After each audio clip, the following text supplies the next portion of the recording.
Hi guys, Blake here with Lilley's Landing Resort and Marina on beautiful Upper Lake Taneycomo. It is November the 20th, Friday, and this is the one cast. Okay, let's see today. I've boated up here. I am actually sitting right across from Lookout Point Island, and Point Royale is right over here on the beginning of Point Royale is right over here on the back side of me. It's about 70 degrees today. It was sunny this morning, and now we've got some overcast skies rolling in. I think there's high probability for rain tomorrow, a little bit of a storm moving in maybe tonight, and we're seeing some of that overcast stuff now. They are running the 2 units again, about 6,600 CFS. And so last night, after I got done doing one cast, I drifted jerkbait down the I was casting at the bluff, and I was drifting real close to the bluff from about here all the way down to the narrows, and did pretty well. I had one brown trout on that I kind of tried to get on camera, and he got away from me, and then I had another one that I didn't turn the camera on for that got away right at the boat too, but there was 2 brown trouts in a row, which is not necessarily uncommon, but it doesn't happen too often. So anyway, I rigged up 4 different rods with all different jerkbaits that we carry in the shop, and we're going to try dragging a few of them. A lot of these I haven't tried yet. I mean, the model number I've tried, but the paint scheme I haven't. This one is one that we've taken to call him the Tiger Trout. This is the 762 model. Okay, I've got that on 2.5 foot of 4-pound monofilament line. Actually, it's some new stuff that we just started carrying in the shop. It's the super strong Trilene XT, extra tough, and so far I like it. And that's what I've got for my leader material here. And then here on the line I've got the regular Trilene XL smooth cast 4-pound. And sometimes on my jerkbait rigs I use 6-pound here and then a 4-pound leader. But really it doesn't make too big of a difference. Just a lot of the times if you break off, that 6-pound will hold up here, and it'll hold this little snap swivel and weight and barrel swivel on one end of it, and the 4-pound will break off. But for the most part it doesn't affect catching fish either way. You just want to make sure that you have your 4-pound going down to your jerkbait. I've got the belly hook removed on all these jerkbaits today. That helps from keeping it get hung up. And we're gonna give her a go here.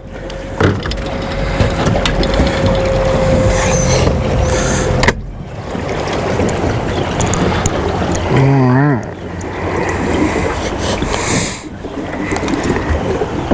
So let's see.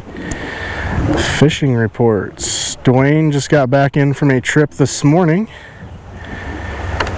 Said that they threw big jerkbaits like the 110+1. I don't know what other ones they threw, but they threw them out and retrieved them back, and said they didn't have any luck doing that. And then he said they switched to dragging the Signature Series 762 model in the rainbow flavor and the sculpin flavor, and he said they absolutely tore up fish. And he said one of the big fish, they caught one over 20 inches, about 22 inches, dragging the jerkbait this morning. But they said they caught one and pulled it in, and it had a belly so full of scuds that he was puking scuds up as they brought him in the boat. So they switched over to scuds and San Juan worms for a second and only caught a couple fish. So sounds like dragging the jerkbaits this morning for them was the hot ticket. And I just talked to a gentleman, and I wish I remembered his name at the moment. They were in a drift boat, and they were parked right there below Trophy Run on the north bank, and kind of in that eddy where the water riffles around the eddy. And he said they were doing really well on the trout beads. He said he was using a peach trout bead and one that was kind of like a malted white trout bead. and they were doing that on fly rods. He said he had about 9 foot a leader, a size BB split shot, and they were just sitting there casting it upstream and letting it drift through the fast water there, and said they were doing really well.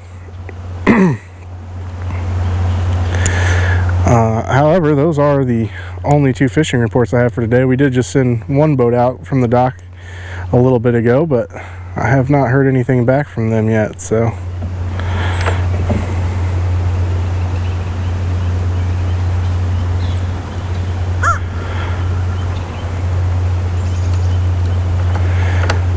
Dwayne said that the 762 was what was working for him this morning, so I figured I'd start off with one of our 762s that we have on the shelf over there.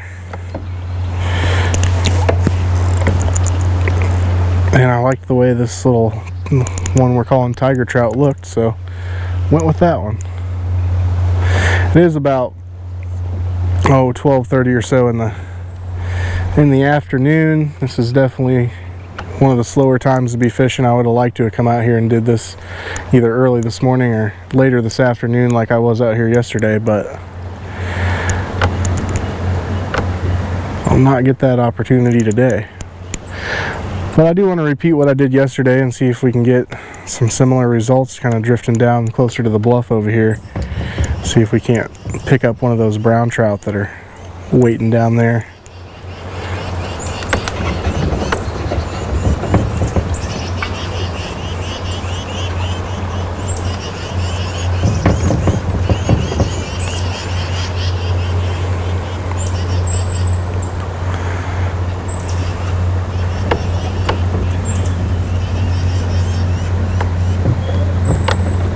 Someone asked in the comments on yesterday's one cast what kind of trolling motor that we're using here on the boat.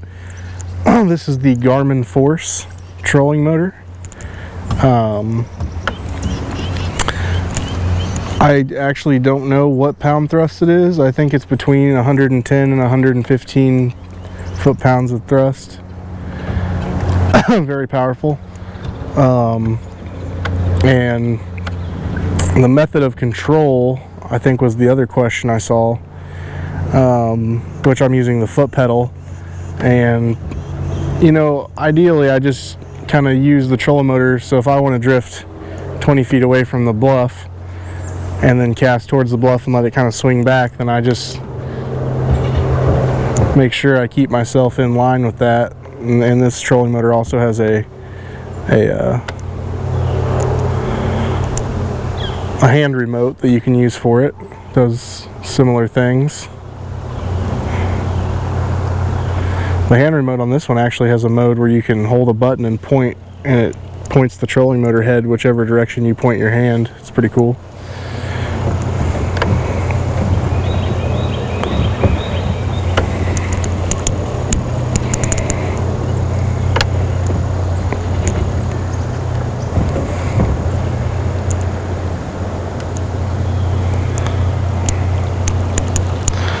And if I don't have any luck on this tiger trout pattern, I'll switch back to what I was using yesterday when I came down this bluff, which I was using the 606 model, and they call that one the, ooh, that was a hit, and they call that one the Violator. And it's got a black back and it's got a violet tint to the side of the top of it, and then it's got a holographic pattern on it, but it kind of goes towards more of a silver color towards the bottom.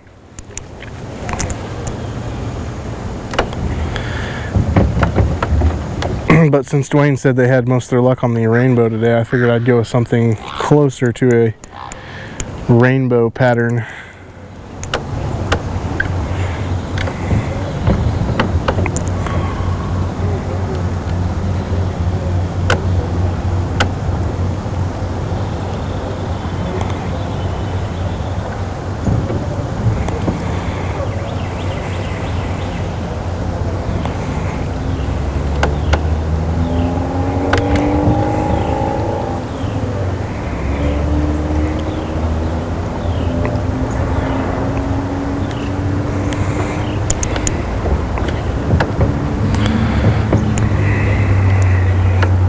Each one of these models of jerkbaits feels slightly different. as it wiggles underneath the water, so you kind of got to get used to the way each one moves. And if you kind of feel it moving in an irregular pattern, you've either got a fish chasing after it and striking, or you've picked up moss and you need to reel it back in and start over. So you really want to pay attention to how that thing feels underneath the water. Ooh, that was a hit.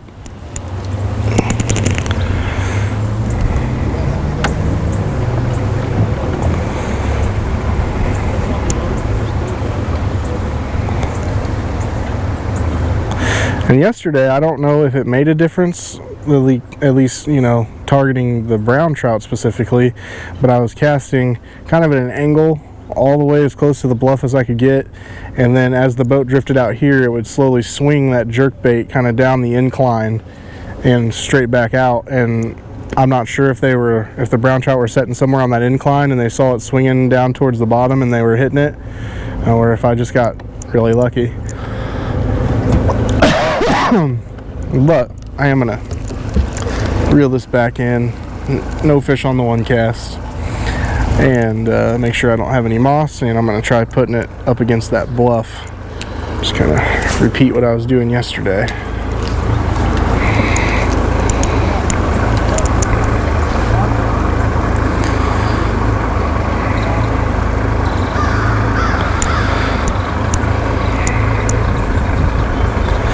I know that when we throw big jerk baits like the 110+1 or any of those other jerk baits and throw them and then jerk them back, the idea is to get them as close to the bluff as you can so that you jerk that bait down in front of where those brown trout are laying, because they like to lay kind of somewhere on that drop off from the bluff most of the time, or behind some kind of structure like that big rock right there.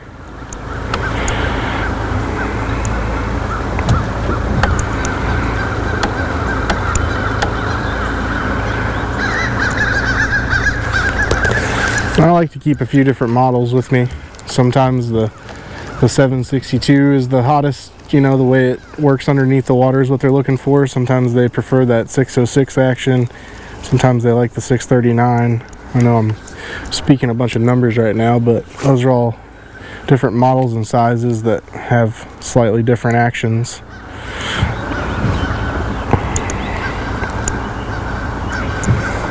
But you rig them up all the same way, and I always use an 1/8 ounce weight. I use an 1/8 ounce weight even if they're running flood water. Usually, I think I've only had 1 or 2 times where I had to actually increase to a 3/16 ounce weight.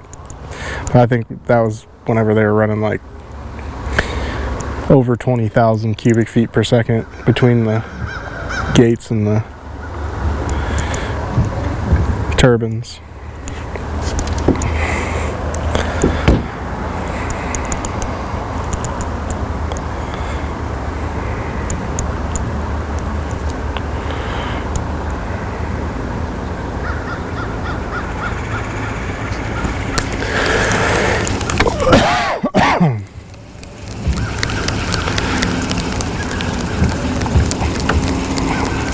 Oh, yeah.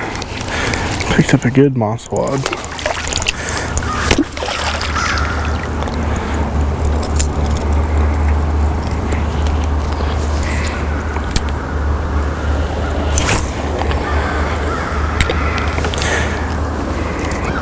If you're trying to work the bluff like I'm doing right now, you don't want to make too vertical of a cast, or horizontal, vertical. You don't want to cast too straight out from the boat. You definitely want to put that 45-degree angle, 60-degree angle, and because if it has too much swing, then it's probably going to drag and get caught in the moss, kind of like my last cast did there.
And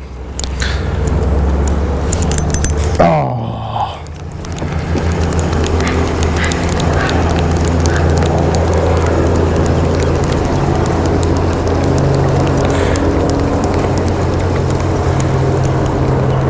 And I either drug that across the top of a rock.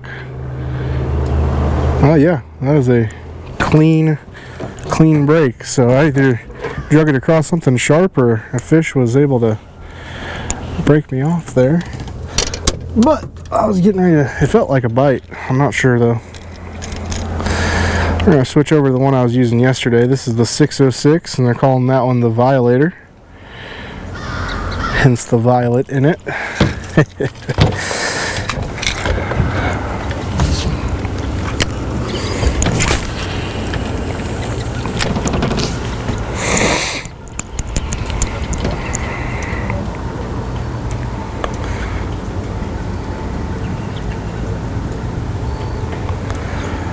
And I've got all the same equipment there. That's a size 12 barrel swivel, a size 12 snap swivel, about 2.5 foot of that 4-pound line, and an 1/8 ounce bell sinker.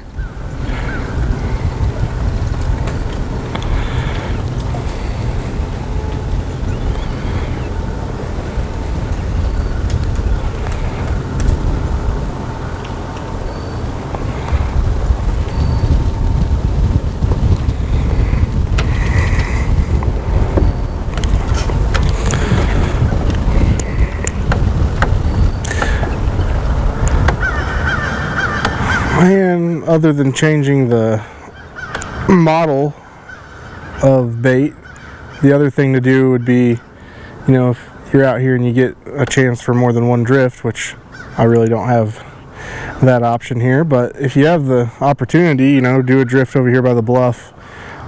Last night in the evening, I think there was quite a few over here against the bluff, but right now it may not be the case. They may be more stacked out here in the middle. And that's just something you're met with.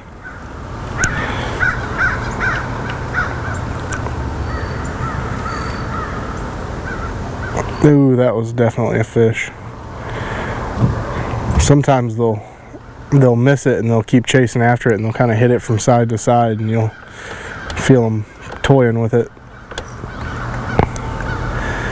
I will say though, it seems like from Trophy Run down to the Narrows seems to be the clearest bottom and where they've been hitting the jerkbait the best so far that I've experienced.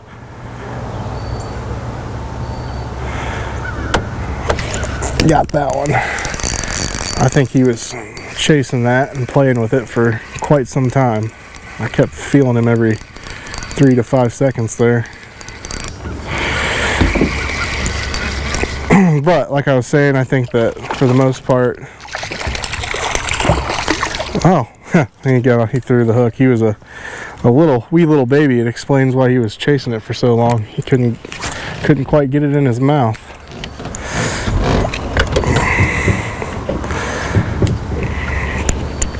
I've tried drifting these from the cable down to Trophy Run a couple of times now, and it seems that there's just a little bit too much moss still up top. And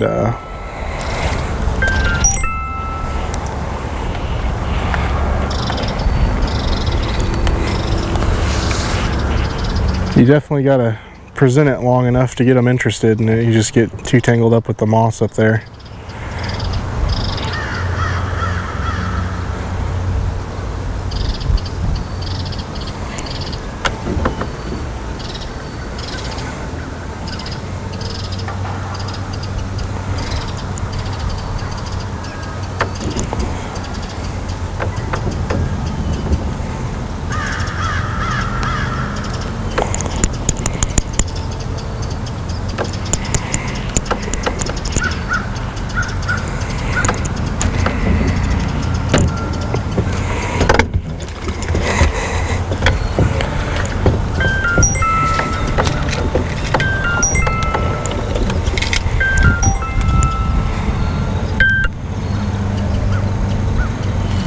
There's the one.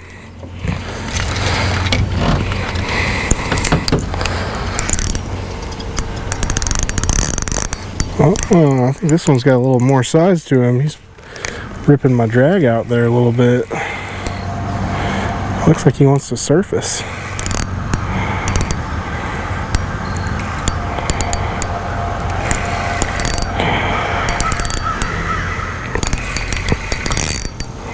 I'd almost question if this was a trout. I mean, he's really running around. I think it's a trout though. Might even be a brown. Nope. Really pretty rainbow. Wow.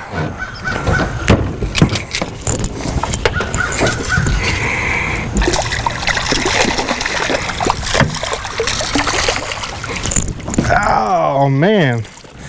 Sometimes it amazes me how they can get rid of those treble hooks so easily.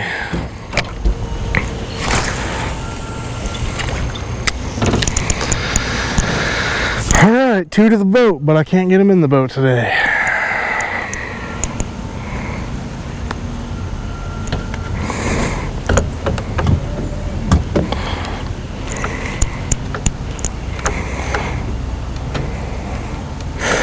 Well, even here in the middle of the day, there still seem to be hitting this method fairly decent. I noticed a lot of times that you'll be out here early morning, you'll fish to that 10, 11, noonish area, and then it just seems like they really die off for a while. And then it seems this time of the year, about 2 in the afternoon, the bite picks up and gets a little better. That's by no means a golden rule, but just something I've noticed.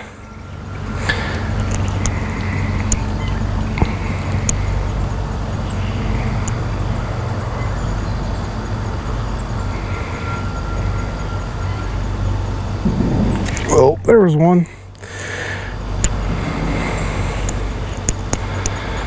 He was toying with it.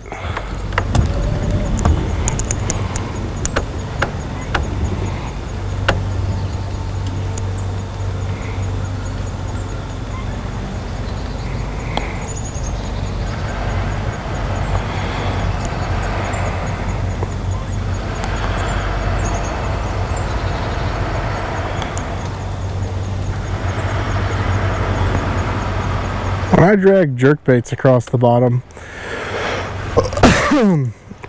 a lot of the time I'll kind of set up right and hold my rod tip down. It doesn't really affect where the jerkbait's at. It's going to wiggle whether you're holding the rod up here or whether you're holding it down here. I just like holding it down here. I feel like I can just kind of pull it across my body and get a little bit better of a hook set.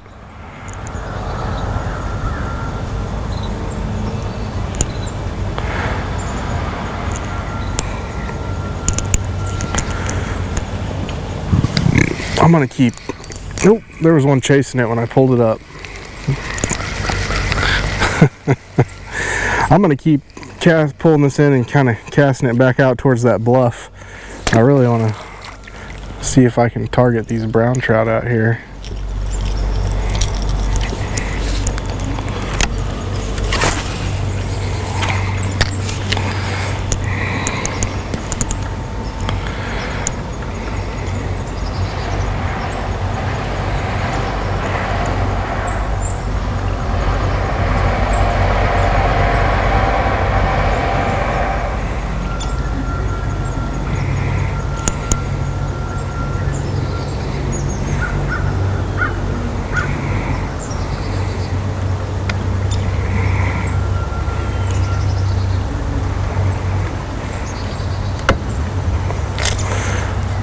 But I will say that this should be a pretty consistent method for catching fish out here, so long as they keep running this heavier water flow.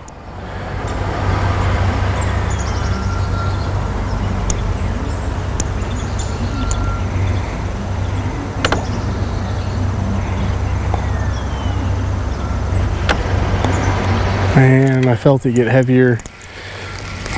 I felt it catch a wad of moss there, and then the action stopped. So bring it back in and clear that off of there.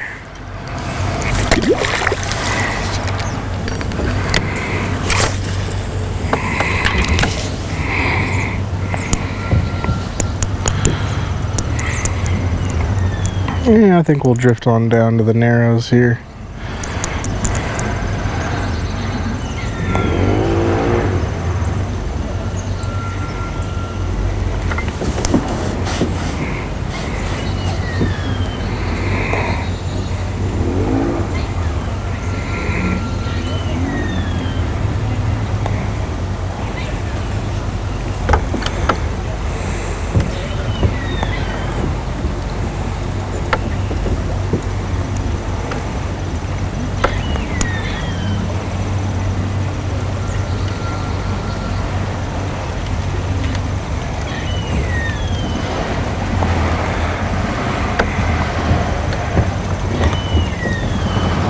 Another little side note is that in this situation I'm using a long cast to get over there near the bluff and give it some room to kind of swing out.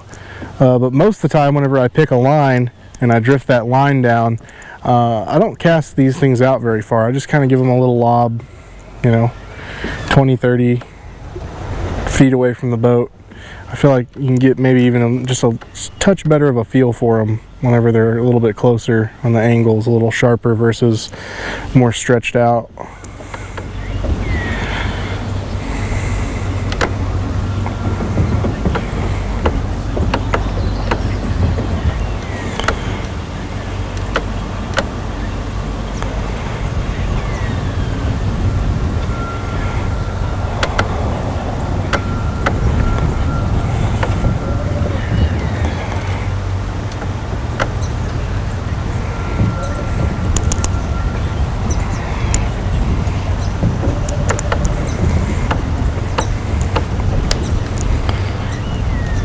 Well, I got one other color with me I'd like to try here before I get to the narrows, which is coming up awfully fast. The next one I'm going to try is it's a 606 as well. It's one of the signature series. It's the Plum Stupid, which, you know, that one that I was just using kind of has a violet and black look to it. This one's a plum. It's one of the base colors there. It's got some interference colors, a little bit of gold, but I just want to see how it does. The only other time I've drug it was on a one cast the other day, and it worked pretty well, but it was sunny outside, so I just want to see if the cloudiness makes a difference or if it's just a slower bite right now.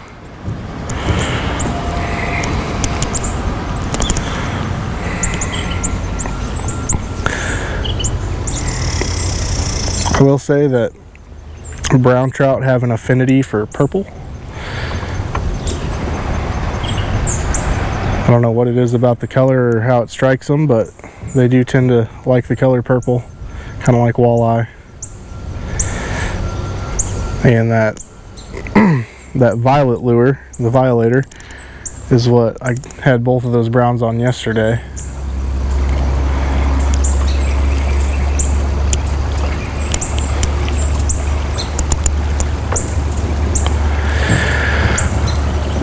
Ooh, I had a bite there.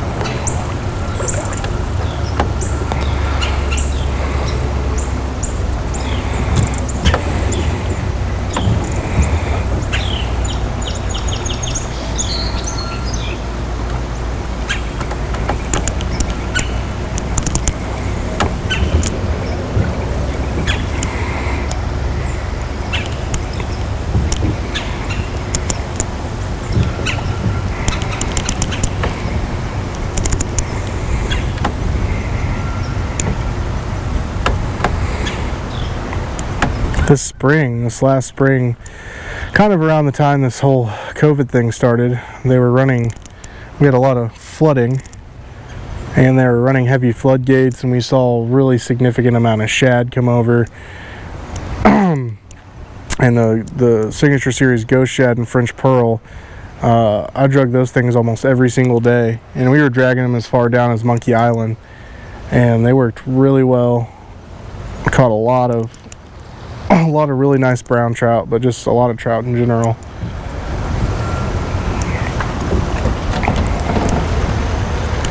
So if you ever come up here, I really don't care what time of the year it is, and they're running those floodgates and we've got some shad kill happening, it is definitely worth throwing a stick bait on the end of your line and setting it up and dragging it.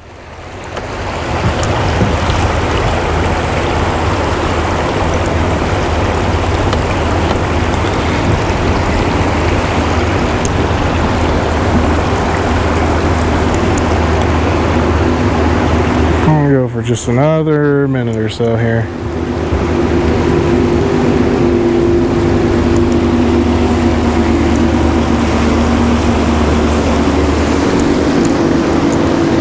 That rain, according to the forecast, wasn't supposed to hit till tomorrow,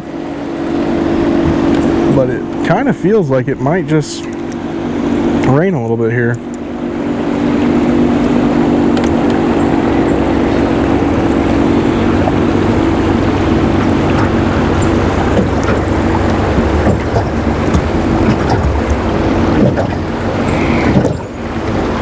Oh, there was a hit.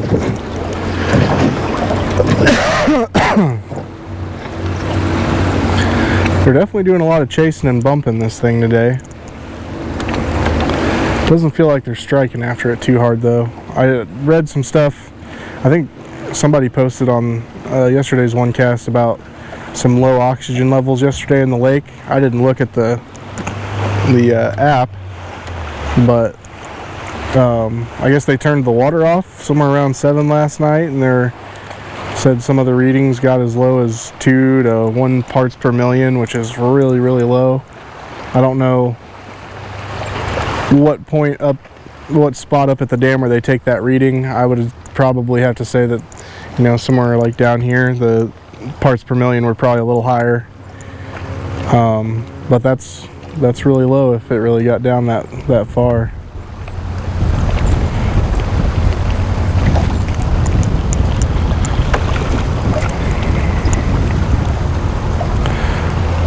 A lot of the time you can tell a little bit by how the fish fight how much oxygen they're getting.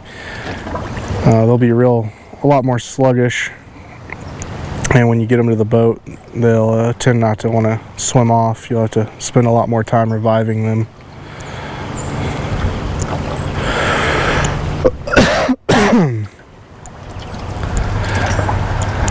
Okay, well, it looks like I'm not gonna get any more action before I turn the video off here. So we thank you guys for watching today. Like and share us on Facebook, and we'll do it for you again tomorrow. Thanks, guys.